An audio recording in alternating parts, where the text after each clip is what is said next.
আসন্ন শুষ্ক মৌসুম ও রমজান মাসে চাহিদা অনুযায়ী পানি সরবরাহ নিশ্চিতে ঢাকা ওয়াসাকে নির্দেশ দিয়েছেন স্থানীয় সরকার উপদেষ্টা আসিফ মাহমুদ সজীব ভূঁইয়া। রাজধানীর কারওয়ান বাজারে ওয়াসা ভবনে ঢাকা ওয়াসার কর্মকর্তা কর্মচারীদের সাথে মতবিনিময়কালে এই নির্দেশনা দেন তিনি। এ সময় ওয়াসার ব্যবস্থাপনা পরিচালক ফজলুর রহমান বলেন, নগরবাসীর চাহিদার কথা বিবেচনায় রেখে কাজ চলছে। মিজান শাহজাহানের রিপোর্ট।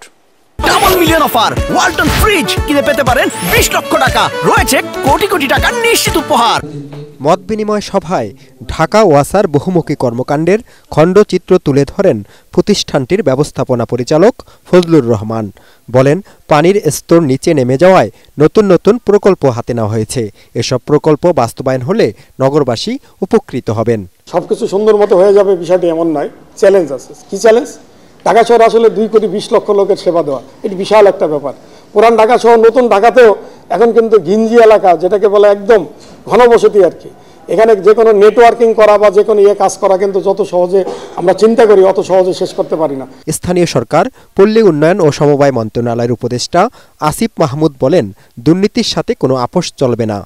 পদ্মা পানি শোধনাগারের যে ক্যাপাসিটি সেটা হচ্ছে 45 কোটি লিটার, কিন্তু সেখানে দুর্নীতি করে যে পাইপগুলো ব্যবহার করা হয়েছে সেই পাইপের কারণে সেটা শুধুমাত্র ডেলিভারি দিতে পারছে 18 কোটি লিটার, এবং এই শোধনাগার তৈরি করতে প্রায় 5000 কোটি টাকার মতো খরচ হয়েছে। আমি নিশ্চিতভাবে বলতে পারি যে কর্মকর্তারাও কেউ না কেউ অবশ্যই জড়িত ছিলেন।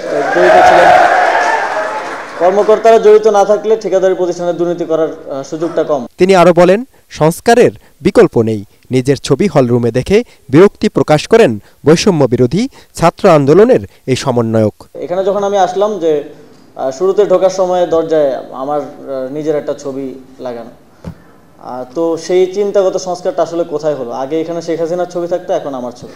মন্ত্রণালয়ের অধীনে কোনো অফিসে গিয়ে আমার ছবি দেখতে চাই না।